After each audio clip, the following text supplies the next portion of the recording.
नमस्कार मित्रों, ND education classes में आपका स्वागत है।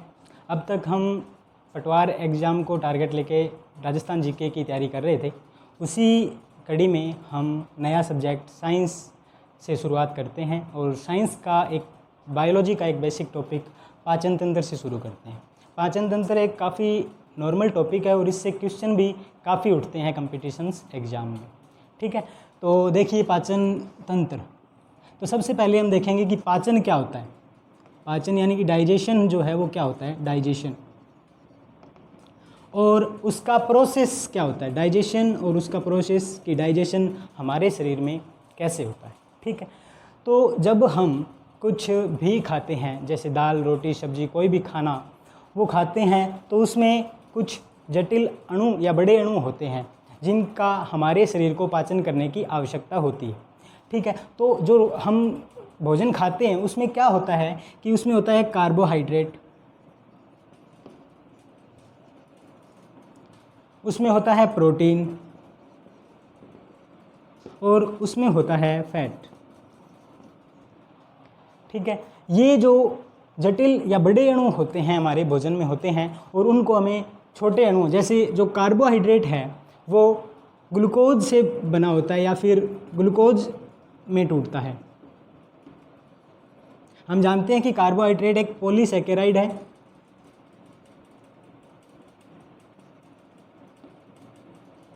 जो मोनोसैकेराइड में टूटता है। जो ग्लूकोज एक क्या है, मोनोसैकेराइड्स। तो जो कार्बोहाइड्रेट है वो किस में टूटेगा, ग्लूकोज में टूटेगा। जबकि प्रोटीन है वो एमिनो एसिड से बना होता है। एमिनो एसिड, जो प्रोटीन है वो किस में टूटेगा, एमिनो एसिड में। जबकि फैट है वो फैटी एसिड और ग्लिसरॉल से बना होता है। तो फैट है वो फैटी एसिड प्लस ग्लिसरॉल में टूटता है। ठीक है, तो ये जो होते हैं हमारे भोजन में बड़े व जटिल अणु होते हैं, इनका छोटे व सरल अणुओं में टूटना ही पाचन कहलाता है, डाइजेशन कहलाता है। ठीक है, तो अगर हम इसको डिफाइन करें कि पाचन क्या होता है, तो भोजन के बड़े व जटिल अणुओं का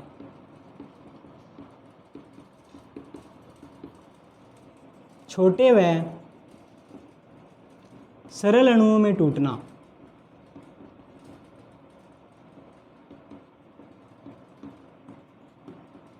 यही क्या कहलाता है, पाचन। ठीक है, जब जैसे क्वेश्चन आए कि पाचन क्या होता है, तो उसके लिए ये भी हो सकता है ऑप्शंस में कि कार्बोहाइड्रेट का पाचन, प्रोटीन का पाचन या फैट का पाचन। और उनमें से एक ऑप्शन आपको मिलेगा कि बड़े व जटिल अणुओं का छोटे व जटिल अणुओं में टूटना ही क्या कहलाता है, पाचन कहलाता है। हमने एक पढ़ा है, हम जानते हैं कि जो बड़े अणुओं का छोटे अणुओं में टूटना क्या कहलाता है, अपचयन कहलाता है।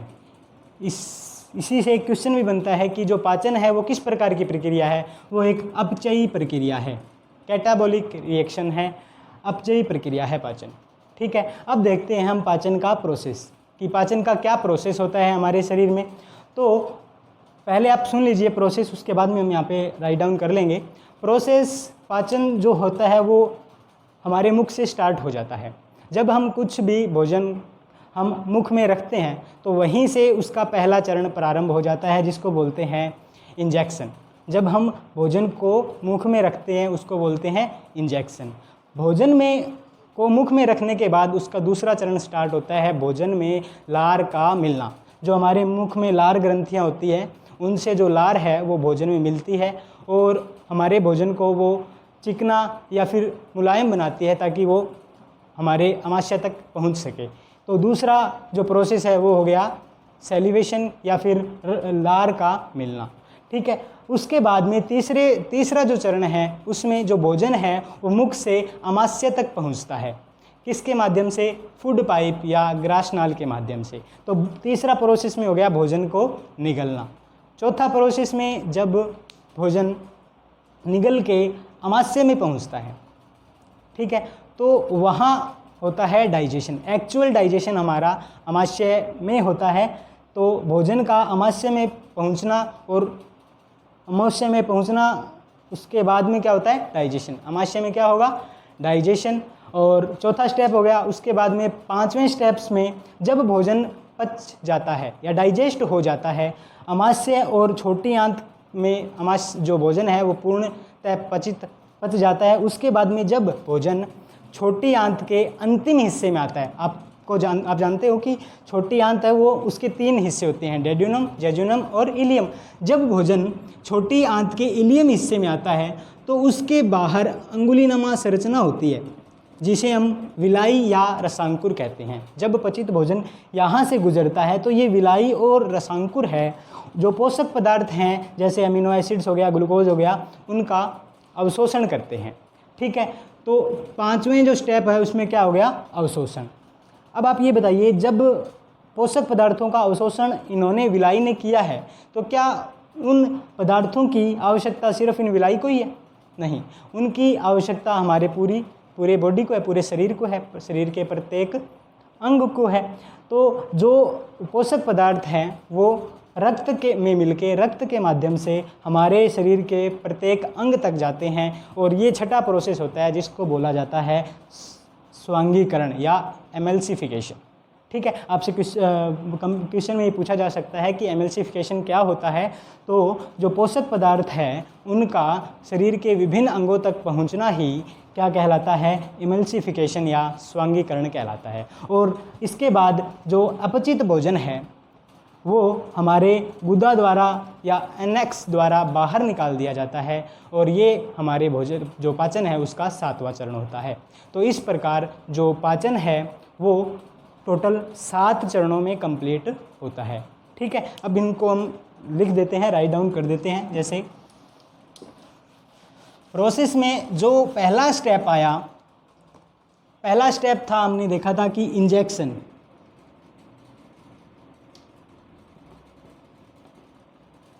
इंजेक्शन जिसको बोलते हैं अंतर्ग्रहण। ठीक है, भोजन का मुख में रखना ही क्या कहलाता है अंतर्ग्रहण या इंजेक्शन। ठीक है, दूसरा स्टेप मैंने आपको बताया था सैलिवेशन। उसमें क्या होता है कि जो भोजन हमने मुख में रखा है उसमें लार का मिलना या लार का निकलना, ये क्या कहलाता है आपका दूसरा स्टेप, दूसरा चरण होता है सैलिवेशन। ठीक है, उसके बाद में तीसरा चरण जो होता है वो होता है भोजन को लार में मिलने के बाद उसका मुख से अमाशय तक पहुंचना। ठीक है, और उसको बोलते हैं प्रोपल्सन।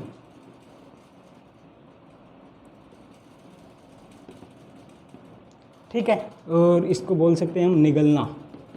तो तीसरे स्टेप में हम भोजन मुख से जो ग्रासनाल है उसके माध्यम से कहाँ जाता है अमाशय तक पहुँचता है। चौथे स्टेप में अमाशय में उसका डाइजेशन होता है। ठीक है, चौथा स्टेप क्या है, उसमें जो भोजन है अमाशय में उसका डाइजेशन होगा, यानी कि बड़े जो अणु हैं वो छोटे अणुओं में टूटना प्रारंभ हो जाएंगे। और जो 5वां स्टेप है हमने देखा था, जब भोजन पचा हुआ भोजन छोटी आंत के अंतिम हिस्से इलियम में जाता है तब वहाँ उसका होता है एब्जॉर्प्शन या अवशोषण जिसको बोलते हैं। ठीक है, और उसके बाद में छठा स्टेप होता है अवशोषित होने के बाद पोषक पदार्थ शरीर के विभिन्न हिस्सों तक जाते हैं, किसके माध्यम से, रक्त के माध्यम से। तो उसको बोलते हैं हम एमल्सिफिकेशन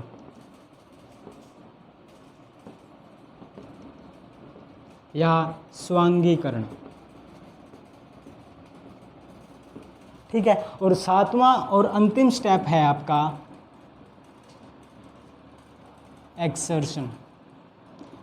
7वें और अंतिम स्टेप में क्या होता है कि अवशोषित होने के बाद जो अपचित भोजन या अवशिष्ट बचा है वो हम एनेक्स या हमारे मलद्वार के द्वारा बाहर निकाल देते हैं, उसको बोलते हैं एक्सर्शन। ठीक है, तो ये आपका पाचन का प्रोसेस हो गया। इसमें से भी क्वेश्चन बनते हैं, आपको इसकी क्रोनोलॉजी पूछ सकते हैं कि इनके जो क्रम है उनका सही क्रम क्या है, जो प्रोसेस है पाचन का उसका सही क्रम क्या है, अवशोषण किस हिस्से में होता है। तो आपको मैंने बता दिया कि जो अवशोषण है वो छोटी आंत के इलियम हिस्से में होता है, अंतिम जो पार्ट होता है छोटी आंत का, उसमें होता है। और एमल्सिफिकेशन क्या होता है? एमल्सिफिकेशन या स्वांगीकरण जो होता है वो कि जो पोषक पदार्थ जिनका अवशोषण हो गया है उनका शरीर के विभिन्न हिस्सों तक जाना ही क्या कहलाता है? एमल्सिफिकेशन कहलाता है। ठीक है। और उसके बाद में जो शरीर से अपचित भोजन है उसका शरीर से बाहर निकालना एग्जेक्शन या परित्याग बोलते हैं, इसको परित्याग कहा जाता है। ठीक है। अब कुछ इम्पोर्टेंट पॉइंट्स जहाँ से डायरेक्ट क्वेश्चन बनते हैं वो हम लिख लेते हैं और उसके बाद में हम मानव पाचन तंत्र करेंगे। ठीक है। तो कुछ इम्पोर्टेंट पॉइंट्स बता देता हूँ जहाँ से डायरेक्ट क्वेश्चन आते हैं, काफ़ी एग्जाम्स में काफ़ी बार आए हैं। ठीक है। तो देखिए, सबसे पहला नॉर्मल क्वेश्चन ये है कि मानव में पाचन जो है, भोजन का पाचन कहाँ से शुरू होता है?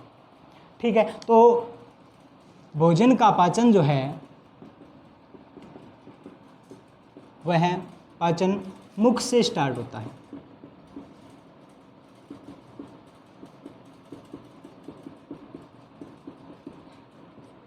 याद रखना ये बात कि जो भोजन का पाचन है वो मुख से शुरू हो जाता है। उसके बाद में दूसरे स्टेप में हम अगर बात करें कि एक क्वेश्चन ये होता है कि कार्बोहाइड्रेट का पाचन कहाँ से शुरू होता है? ठीक है। तो जो कार्बोहाइड्रेट है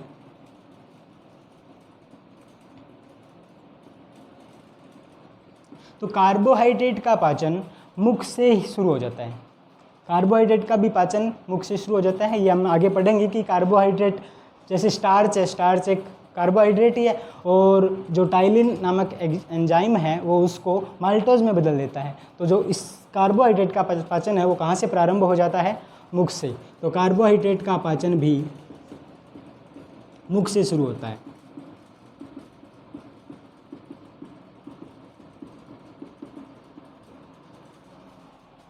इसके बाद में ये कि जो विटामिन है, अगला क्वेश्चन ये हो सकता है कि विटामिन का पाचन कहाँ होता है?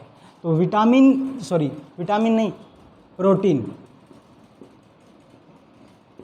प्रोटीन का पाचन कहाँ होता है? प्रोटीन जो है, प्रोटीन का पाचन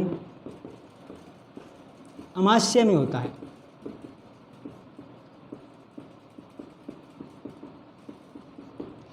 प्रोटीन का पाचन जो है वो हमारे शरीर के किस हिस्से में होता है? अमाशय में शुरू हो जाता है, अमाशय में हो जाता है प्रोटीन का पाचन। उसके बाद में आता है फैट। जो फैट का पाचन है, फैट का पाचन कहाँ से शुरू होता है? फैट का पाचन हमारे शरीर के किस हिस्से में होता है? तो फैट का पाचन है वो छोटी आंत में होता है।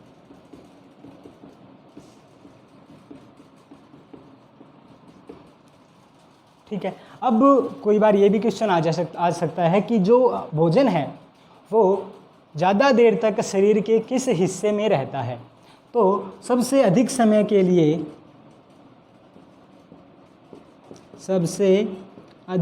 के लिए भोजन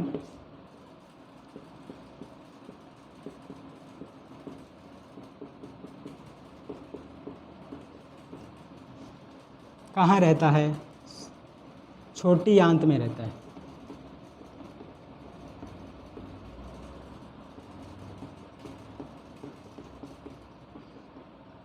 ठीक है।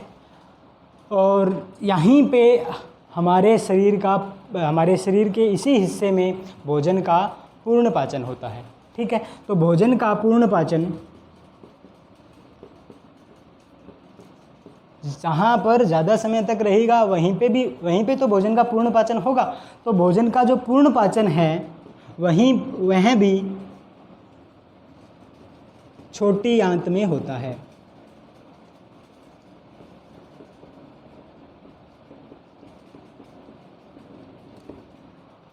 ठीक है। क्योंकि छोटी आंत में आप जानते हो कि अग्नाशय से अग्नाशय रस आ जाता है, आंत्र रस मिल जाता है। तो इस प्रकार जो भोजन का पूर्ण पाचन है वो छोटी आंत में होता है। ये कुछ इंपॉर्टेंट क्वेश्चन है जहाँ से डायरेक्ट पूछा जा सकता है आपको कि भोजन का पाचन कहाँ से शुरू होता है? तो मुख से शुरू होता है। कार्बोहाइड्रेट का पाचन भी मुख से शुरू होता है। प्रोटीन का पाचन आमाशय से शुरू होता है। फैट का पाचन छोटी आंत से शुरू होता है, छोटी आंत में हो जाता है। सबसे अधिक समय के लिए भोजन छोटी आंत में होता है। अगर थोड़ा सा और डिफ़िकल्ट पूछे तो ये पूछ सकता है कि छोटी आंत के भी किस हिस्से में सबसे ज़्यादा समय तक भोजन रहता है? तो छोटी आंत के जेजुनम हिस्से में सबसे ज़्यादा समय तक भोजन रहता है। ठीक है,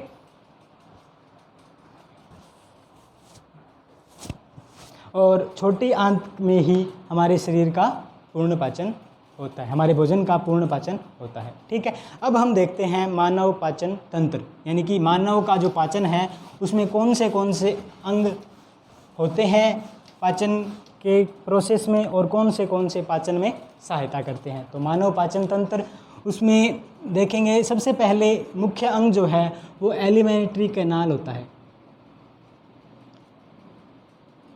जिसको हम आहार नाल बोलते हैं। ठीक है, आहार नाल या एलिमेंट्री कैनाल, ये जो है हमारे मुख से स्टार्ट होके और अंतिम बड़ी आंत के अंतिम हिस्से तक मल द्वार तक जाती है। ठीक है, तो इसकी जो लंबाई पूछी जाती है वो होती है लंबाई 33 फीट, अगर मीटर में पूछे तो 8 से 10 मीटर। इस 33 फीट में भी जो 22 फीट है वो लंबाई होती है छोटी आंत की।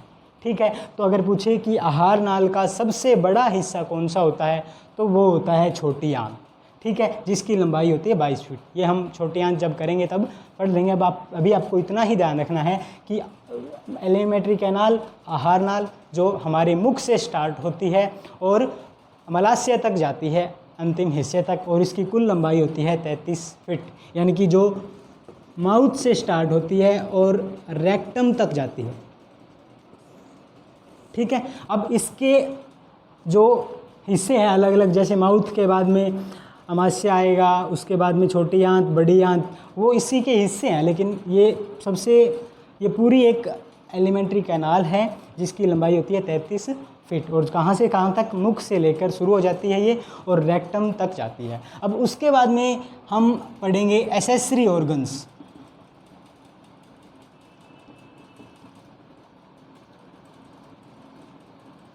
यानी कि आप इनको डाइजेस्टिव ग्लैंड भी बोल सकते हो, पाचन ग्रंथियाँ, पाचक ग्रंथियाँ भी बोल सकते हो।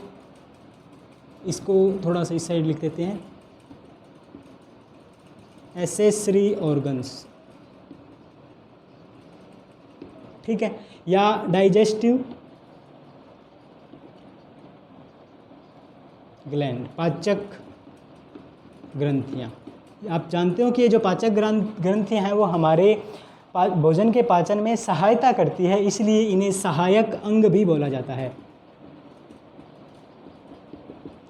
सहायक अंग में क्या क्या हो सकते हैं, जैसे मुख में दांत या टीथ हो गए, जीभ। ठीक है, उसके बाद में लार ग्रंथियाँ या सैलिवरी ग्लैंड जिसको बोलते हैं,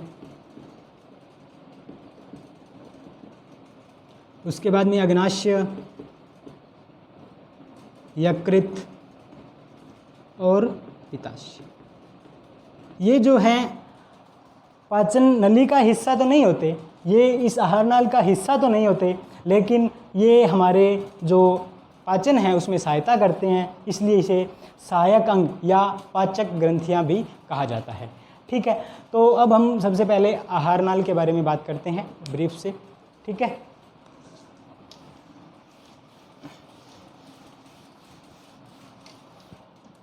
तो सबसे पहले आप अच्छे से समझ लीजिएगा, बिल्कुल डिटेल में बताऊंगा मैं आपको।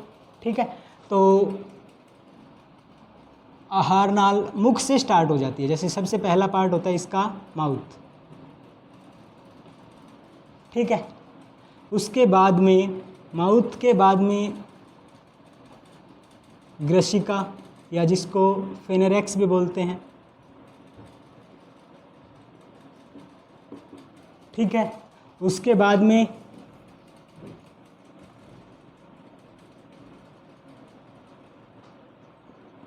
ग्रास नली या ओसियोफेगस।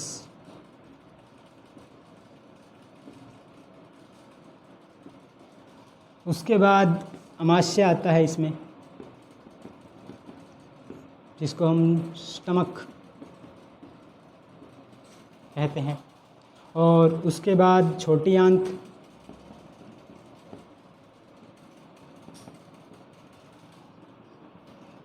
और अगला हिस्सा होता है बड़ी आंत। ठीक है, अब हम जानते हैं कि इन छोटी आंत के भी तीन हिस्से होते हैं। वो कौन कौन से होते हैं? डेड्यूनम, जेजुनम व इलियम। उसके बाद बड़ी आंत के भी तीन हिस्से होते हैं, सीकम, कोलम और पहला हिस्सा तो ये हो गया, दूसरा और तीसरा ऊपर लिख देता हूँ मैं, रेक्टम। ये तीन हिस्से बड़ी आंत के होते हैं। ठीक है, तो ये हमारी जो पाचन नली है उसकी टोटल लंबाई आपको बताई थी कितनी होती है? 33 फीट। उसके ये हिस्से होते हैं अलग अलग, जिनमें सबसे बड़ा हिस्सा पूछे तो वो छोटी आंत होती है जिसकी लंबाई होती है 22 फीट और टोटल कितनी होती है? 33 फीट। मीटर में पूछे तो 8 से लेके 10 मीटर तक होती है। ठीक है, अब हम माउथ से ही स्टार्ट करते हैं।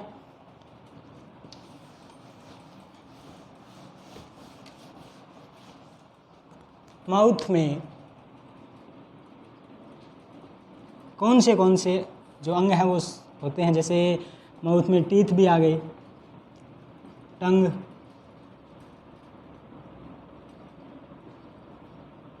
और तीसरा आता है सैलिवरी ग्लैंड।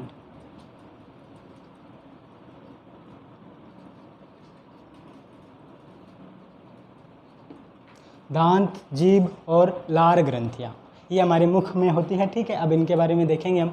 तो सबसे पहले टीथ के बारे में देखते हैं। जो मनुष्य के जो दांत हैं वो 2 बार आते हैं, आप सभी जानते हो। जैसे छोटे बच्चों में मिल्क टीथ आते हैं और उसके बाद में वो टूट जाते हैं और उसके बाद में दोबारा स्थायी दांत आते हैं। तो मनुष्य के दांत 2 बार आते हैं, इसलिए मनुष्य के दांत को डाइफोडेंट या हिंदी में बोल सकते हैं द्विबारदंती, डाइफोडेंट या द्विबारदंती कहा जाता है क्योंकि ये 2 बार आते हैं। ठीक है, अब इनकी जैसे मिल्क टीथ हो गया, इनकी संख्या होती है 20। ठीक है, और जो पहला मिल्क टीथ है वो बच्चे में 6 माह की उम्र में आ जाता है। कई बार ये भी क्वेश्चन हो सकता है आपके लिए कि जो पहला मिल्क टीथ है वो किस आयु में आता है? तो 6 माह की आयु में मिल्क टीथ आ जाता है।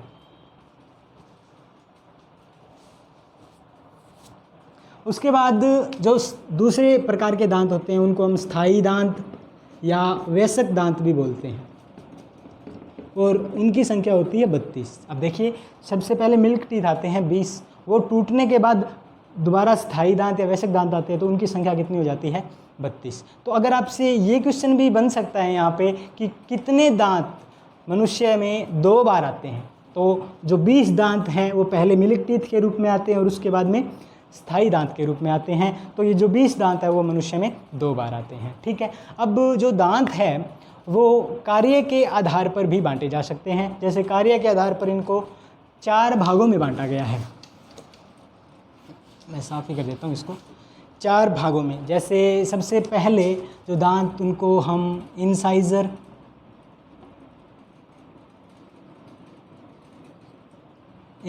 बोलते हैं। उसके बाद में कैनायन,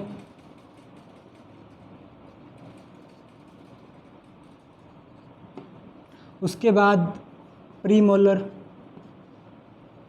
और मोलर।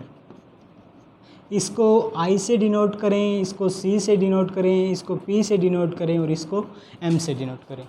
हिंदी में देखें तो इंसाइजर को बोला जाता है कृतनक और कैनाइन को बोला जाता है रदनक,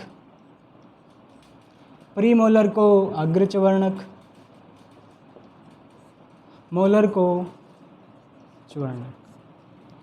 ठीक है, इनका कार्य के हिसाब से देखें तो इनका कार्य क्या होता है? जो आगे के दांत, इंसाइजर हमारे सबसे आगे के दांत होते हैं, उनका कार्य होता है काटना। जो कैनाइन होते हैं उनका कार्य होता है चीरना, फाड़ना। और इनका चबाना या ग्राइंडर के रूप में कार्य करते हैं। ये चबाना या चबाना हो गया, इनका भी चबा, ये कार्य हो गए। अब डेंटल फॉर्मूले के बारे में बात करें तो कई बार आपसे डेंटल फार्मूला पूछ लिया जाता है जिनसे इनकी संख्या निर्धारित हम कर सकते हैं। तो जो मिल्क टीथ हैं और मिल्क टीथ हैं उनका डेंटल फार्मूला, जैसे अगर हम ICPM देखें तो ये होता है 2102, 2102 से आप इनको याद रख सकते हो। 2102 ये डेंटल फार्मूला होता है मिल्क टीथ के लिए, बच्चों में, छोटे बच्चों में।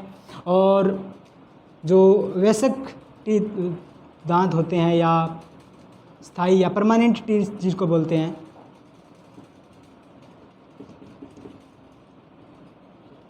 उनमें ICPM इनकी संख्याएं होती है वो 21-23, ये इसका फॉर्मूला होता है। अब ये आज समझिए आप अच्छे से कि कैसे होते हैं, कि जैसे हमारे ऊपरी और नीचे जबड़ा, दो जबड़े होते हैं, जैसे अपर जॉ और लो जॉ, इसमें भी दो पार्ट लेफ़्ट और राइट में, ये जैसे लेफ़्ट में 2 आपको इंसाइजर मिलेंगे तो इसी प्रकार राइट में 2 इंसाइजर मिलेंगे।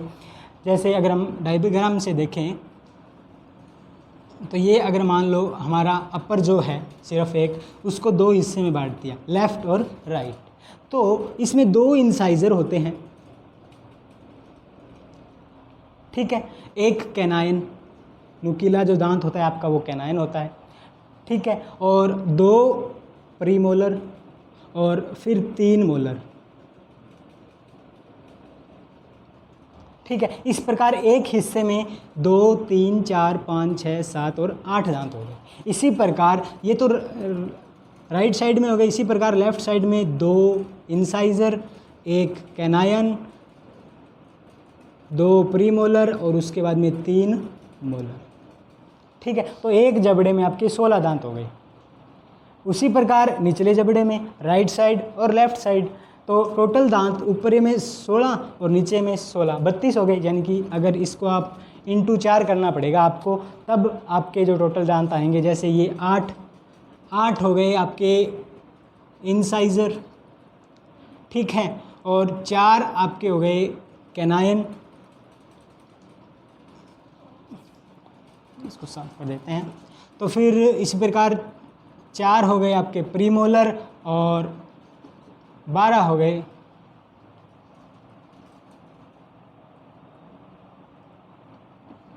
आठ, तो 4 दूर 8, तो प्रीमोलर हो गए और 12 कितने हो गए, मोलर हो गए, ठीक है। इस प्रकार आपके 32 दांत हो जाते हैं। ये हम परमानेंट टीथ की बात करें। इसी प्रकार अगर हम बच्चे में बात करें, छोटे बच्चों में, तो आप सबसे पहले ये क्वेश्चन आप देख रख सकते हो कि छोटे बच्चों में किस प्रकार के दांत नहीं पाए जाते। तो जो प्रीमोलर दांत हैं वो छोटे बच्चों में नहीं पाए जाते।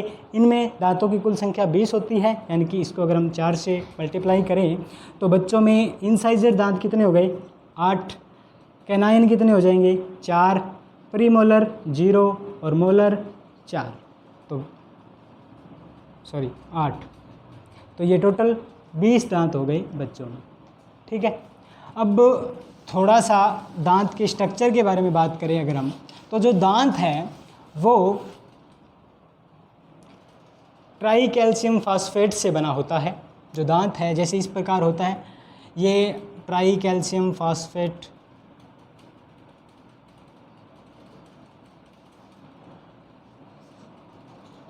ये ट्राई कैल्शियम फास्फेट से बने होते हैं,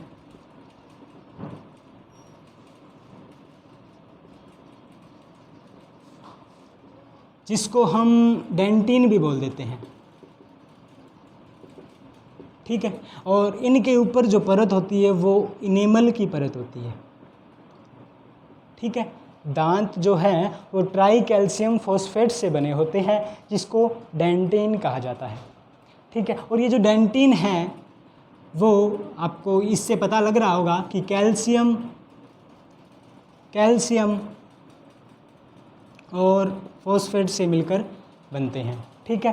अब इसके ऊपर दांतों के जो डेंटिन है उसके ऊपर एक परत होती है इनेमल, जिसको बोला जाता है इनेमल की परत। और ये जो इनेमल है, इनेमल हमारे शरीर का सबसे कठोर हिस्सा होता है। तो हमारे शरीर का सबसे कठोर पार्ट कौन सा होता है?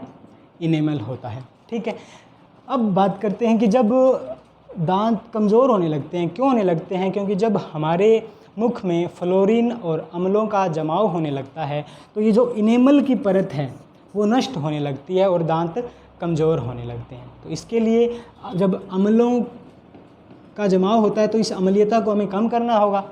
तो हम इस अम्लीयता को, मुख की अम्लीयता को कम करने के लिए दांतुन करते हैं। तो एक ये बेसिक सा फैक्ट है कि हम दांतुन क्यों करते हैं कि दांतुन जो मुख की जो अम्लीयता है उसको कम करने के लिए हम दांतुन करते हैं। ठीक है, ये टीथ हो गया हमारा। अब हम बात करते हैं जीभ के बारे में। ठीक है, देखो जीभ, आप सभी जानते हो कि ये मांसपेशियों की बनी एक हमारे मुख के अंदर जीभ होती है, जो कार्य तो उसका वैसे तो बोलने में भी वो सहायता करती है, लेकिन अगर पाचन की दृष्टि देखें तो जो भोजन को मुख में घुमाना वो उसका कार्य होता है। ठीक है, और इसमें असंख्य स्वाद कलिकाएँ होती है। कई बार इस प्रकार क्वेश्चन आ सकता है कि स्वाद के हिसाब से इसको बांटा गया है तो वो किस हिस्से में क्या स्वाद होगा। तो सबसे अग्र जो हिस्सा होता है उसमें मीठा स्वाद देता है, स्वीट स्वाद देता है, मीठे स्वाद का। उसके बाद का जो हिस्सा होता है उसमें देखें, इस हिस्से में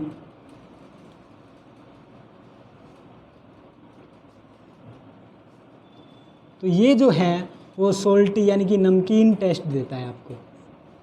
ठीक है, और साइड का जो है, दोनों साइड्स में यहाँ पे आपको खट्टा स्वाद लगता है।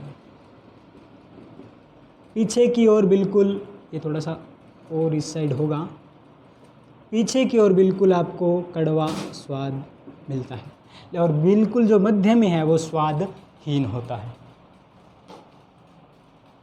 ठीक है, बिल्कुल जो मध्य में है वो क्या होता है? स्वादहीन। ठीक है, अब ये तो साइंस के हिसाब से बांट दिया। अब आप अगर प्रैक्टिकल करके देखोगे, जैसे कि अगर आप मिर्ची को अपने जीभ के अगले हिस्से से लगाओगे तो उसका एहसास नहीं होना चाहिए, लेकिन आपको होता है, तो इससे हम समझ सकते हैं कि ये इसमें लाखों जो कलिकाएँ होती है वो पूरे जीभ में फैली होती है। लेकिन अगर आपको एग्ज़ाम की दृष्टि से यही ध्यान रखना है कि जीभ के जो आगे का हिस्सा होता है वो मीठे का स्वाद बताता है, पीछे का, उससे पीछे का नमकीन, जो साइड्स में खट्टा और एकदम पीछे में कड़वा। जब भी आप खीरे में थोड़ा कड़वाहट आ जाती है तो आपको कुछ देर बाद पता लगता है, एकदम खाते ही तो पता नहीं लगता, बाद में पता लगता है, क्योंकि जब तक वो यहाँ तक जाता है तब आपको ये एहसास हो सकता है कि वो कड़वा है या कुछ है। ठीक है, तो जीभ के बारे में हम इतना ही देखेंगे, बस इसमें कोई ख़ास बात नहीं है, ये मांसपेशियों की बनी होती है, इतना इसको इसमें ध्यान रखना है। ठीक है, उसके बाद में हम बात करते हैं तीसरा जो मुख का हिस्सा होता हमने पढ़ा था वो है लार ग्रंथि।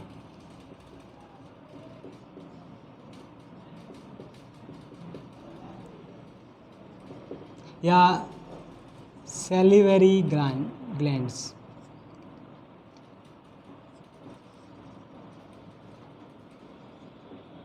ठीक है, तो जो हमारे मुख में जो लार होती है, जो लार ग्रंथियाँ होती है वो 3 प्रकार की होती है, 3 जोड़ी लार ग्रंथियाँ होती है। कितनी होती है? मुख में 3 जोड़ी लार ग्रंथियाँ होती है।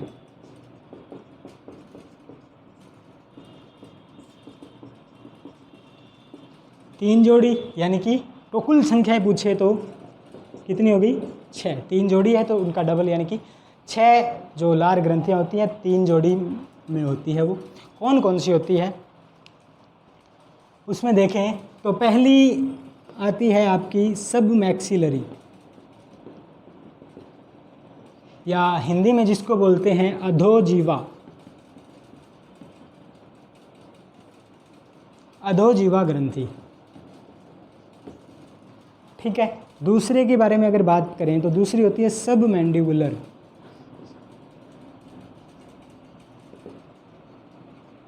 यानी कि इसको बोल सकते हैं आप अधोहनु। ठीक है, उसके बाद तीसरी है पैरोटिड ग्लैंड, इसको हिंदी में बोल सकते हैं कर्णपुरु ग्रंथि।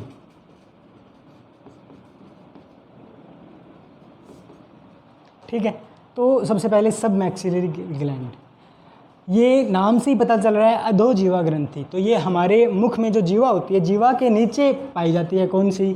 सब मैक्सिलरी जो सिलेवरी ग्लैंड है, यानी कि जो अधोजीवा लार ग्रंथि है वो जीभ के नीचे पाई जाती है। इसकी जो स्थिति पूछी जाती है, बाकी तो कुछ नहीं, कि सब मैक्सिलरी जो ग्लैंड है, जो अधोजीवा ग्रंथि है, वो हमारे शरीर के जो जीवा है उसके नीचे पाई जाती है। उसके बाद में सब मैंडिबुलर, यानी कि ये जो ग्रंथि है, अगर हम जैसे देखें तो जी देखिए, जो सब मैंडिबुलर जो अधोहनु ग्रंथि है वो इस हिस्से में पाई जाती है। जबड़े के बिल्कुल जो नीचे होता है वहाँ ये सब मैंडिबुलर ग्रंथि पाई जाती है। जबकि जीवा अधोजीवा ग्रंथि है वो आपको मैंने बता दिया कहाँ पाई जाती है, जीभ के निचले हिस्से में सब मैक्सिलरी ग्लैंड पाई जाती है। सब मैंडिबुलर जो है वो इस हिस्से में पाई जाती है आपकी, और ये एक मिश्रित ग्लैंड है। मिश्रित ग्लैंड है, इसके मतलब बाकी तो ये ना तरल लार के रूप में तरल पदार्थ का ही स्रावित करती है, जबकि ये तरल और द्रव दोनों प्रकार के जो वो है लार का स्रावित करती है। उसके बाद में तीसरी है पैरोटिड ग्लैंड। ये जो लार ग्रंथि है वो सबसे बड़ी लार ग्रंथि होती है। सबसे बड़ी ग्रंथि नहीं, सबसे बड़ी लार ग्रंथि। तीनों ग्रंथियों में से सबसे बड़ी लार ग्रंथि पैरोटिड ग्लैंड है, जो कर्णपुरु, कान से पहले यहाँ इस एरिया में जो है वो आपको पैरोटिड ग्लैंड पाई जाती है। ठीक है,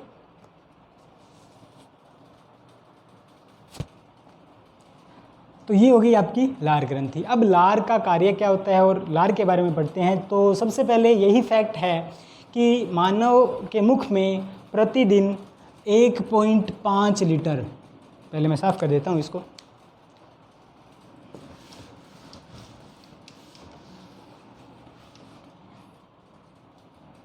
जो मानव के मुख में प्रतिदिन 1.5 लीटर लार का स्राव होता है। लार का मुख्य कार्य मैंने आपको शुरू में बता भी दिया था कि लार का मुख्य कार्य हमारे भोजन को मुलायम बनाना होता है।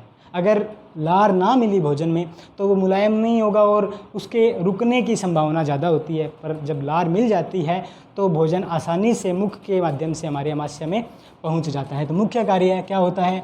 भोजन को मुलायम बनाना।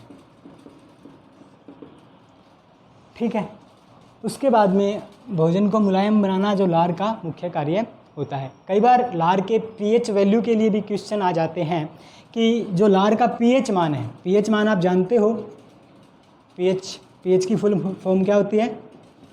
Potential of hydrogen. Potential of hydrogen pH की फुल फॉर्म होती है। ठीक है, जैसे हम केमिस्ट्री में ज़्यादातर पढ़ते हैं कि जब किसी सब्सटेंस, किसी अवयव या किसी तत्व की हमें अम्लता या क्षारीयता जांचनी हो तो 1 से लेकर 14 तक एक पीएच स्केल है जिसका 7 मध्य बिंदु होता है बिल्कुल। तो जिसका पीएच वैल्यू 7 है तो वो बिल्कुल उदासीन माना जाता है। ठीक है, और 1 से लेकर 7 के मध्य अम्लीय होता है, और उसके बाद में अगर कोई किसी की पीएच वैल्यू 7 से ज़्यादा है तो वो क्षारीय प्रकृति का होता है। ठीक है, और पीएच की जो फुल फॉर्म है वो पोटेंशियल ऑफ हाइड्रोजन होता है। तो जो सबसे स्ट्रॉन्ग जो एसिड है, जिसकी अम्लता जितनी कम होगी, जो पीएच वैल्यू जितनी कम होगी वो उतना ही ज़्यादा अम्लीय होगा। तो सबसे स्ट्रॉन्गेस्ट जो अम्ल होता है वो HCl होता है, और जो स्ट्रॉन्गेस्ट क्षार होता है जिसकी अम्लता पीएच वैल्यू सबसे ज़्यादा होगी तो वो उतना ही स्ट्रॉन्गेस्ट क्षार होगा या स्ट्रॉन्गेस्ट बेस होगा, और वो होता है NaOH। ठीक है, तो HCl स्ट्रॉन्गेस्ट बेस हो गया, और जो NaOH है वो HCl स्ट्रॉन्गेस्ट एसिड हो गया और NaOH स्ट्रॉन्गेस्ट बेसिक। ठीक है। तो जो लार की, हम लार के बारे में बात कर रहे थे, तो लार का पीएच वैल्यू जनरली जो लार है उसका पीएच वैल्यू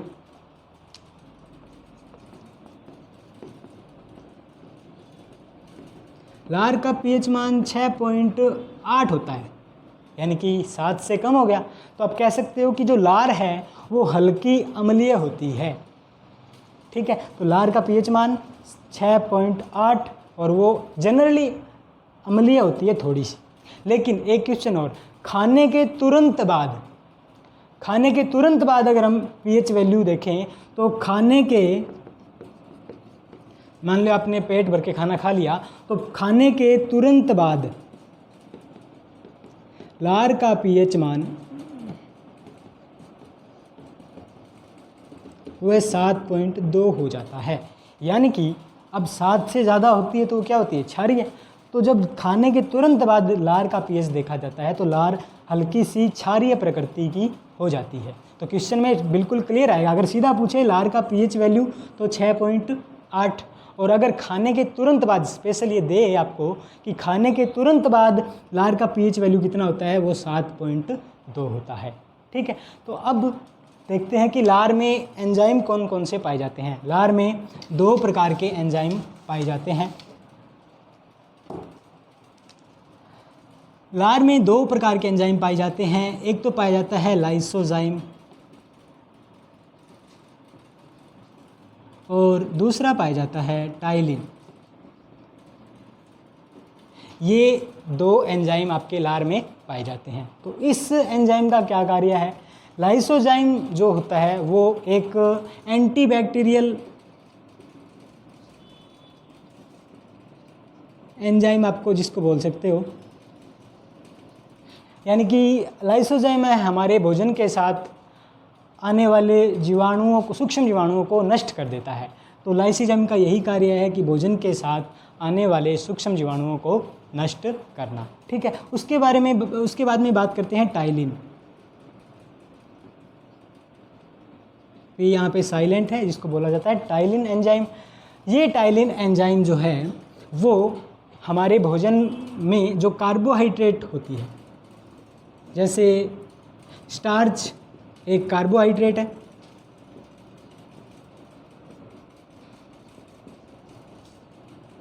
स्टार्च को ये जो टाइलिन है वो माल्टोज शर्करा में बदलता है, जो कि एक क्या है, ग्लूकोज है,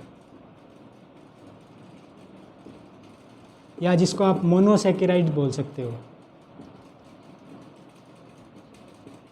ठीक है। स्टार्च टाइलिन के माध्यम से किस में चेंज हो जाता है, माल्टोज में। तो मैंने आपको शुरू में बताया था कि जो कार्बोहाइड्रेट है उसका पाचन कहाँ शुरू हो जाता है, मुख में। मुख में जब इसमें लार मिलती है तो कार्बोहाइड्रेट का पाचन स्टार्ट हो जाता है, ठीक है। अब देखिए मैं इसको थोड़ा सा और बताता हूँ आपको। स्टार्च, जब आप रोटी का टुकड़ा खाते हैं तो कुछ समय बाद वो मीठी लगने लगती है, ठीक है। वो क्यों होता है, उसका कारण ये है टाइलिन। जब आप रोटी खाते हो तो उसमें स्टार्च होता है, वो स्टार्च टाइलिन के माध्यम से माल्टोज में कन्वर्ट होता है, जो एक मीठी शर्करा है। इसी कारण जब आप रोटी का टुकड़ा खाते हो तो कुछ समय चबाने के बाद जब उसमें लार मिल जाती है तो ये माल्टोज में कन्वर्ट हो जाता है और ये खाने की मिठास के लिए उत्तरदायी होता है, ठीक है। तो ये हमने आज ये पढ़ लिया कि लार में कौन कौन से एंजाइम पाए जाते हैं, लाइसोजाइम और टाइलिन, ठीक है। अब हम आगे पढ़ेंगे कि इसके बाद में दूसरा जो अंग होता है क्या आता है, ग्रसिका। ग्रसिका का क्या कार्य है, वो क्या काम आती है। उसके बाद में ग्रासनाल, फिर अमाशय, ठीक है। अमाशय के बाद में छोटी आंत और बड़ी आंत, और उसके बाद जो है वो कुछ एसेसरी ऑर्गन्स जो हमने बताए थे, सहायक अंग, जैसे अग्नाशय